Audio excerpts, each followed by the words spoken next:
Statues representing freed slaves right in front of the Badagry Heritage Museum is a reminder of the central role that this Nigerian coastal town played in the transatlantic slave trade. With February set aside as Black History Month, you would think the museum would be a beehive of activities at this time of the year, but that's hardly the case. There is no activity on the schedule of the museum to mark the Black History Month, and with the exception of just a handful of tourists, things are relatively quiet in the museum. Curator Homeseyin Hundeyin is not happy that patronage is low at a time when it should be quite high. It has been said that you don't value what you have. You don't value what you have. Most of Nigerians don't value what they have here. They prefer to go to other places, but they forget that in their own country is even more better than going to other places. Okay, let me give you an instance. Some people will come to the museum, then we tell them that they are going to pay. They'll be telling us that in our own country are we going to pay. So if you don't pay, how are they going to maintain the place that you are coming to see? Some of the tourists here are very much aware of the Black History Month, but are at a loss as to why it's not been observed and no activities lined up to mark it. This February is supposed to be historical Black History Month, and nobody is celebrating it. What is wrong with Nigerians? It's high time we stand on our feet and face the reality of our history and work on our history, because through your history you can amend your future.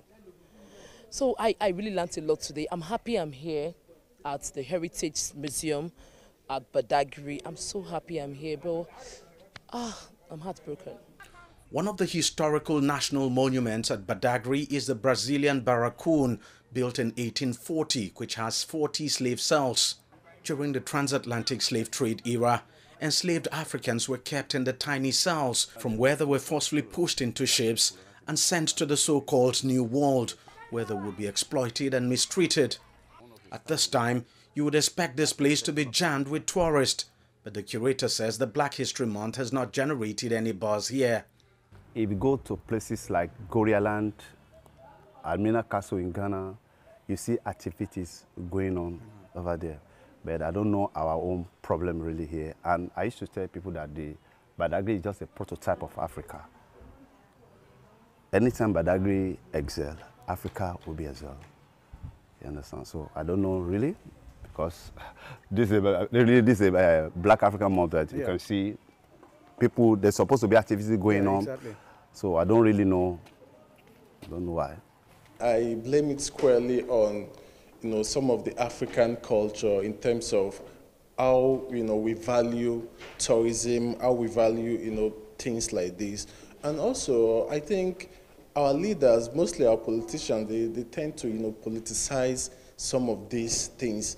And I think most of the initiators from the Western world, they are those that, they believe in the abolitionist, campaign, and most of them, they are descendants of slaves, they are blacks, and so they feel it's very important for them to, mark it as a way of advocate, a way of advocacy to sensitize, people of the world about this particular, event that has happened in the past. While there were no events lined up to mark Black History Month at the various monuments and museums in Badagry, that has not in any way dampened the spirit of curators like Hundeyin, who continue to discharge their duties with passion as they take museum visitors on a captivating and emotional journey into the distant and often dark past that still has lessons for current and future generations.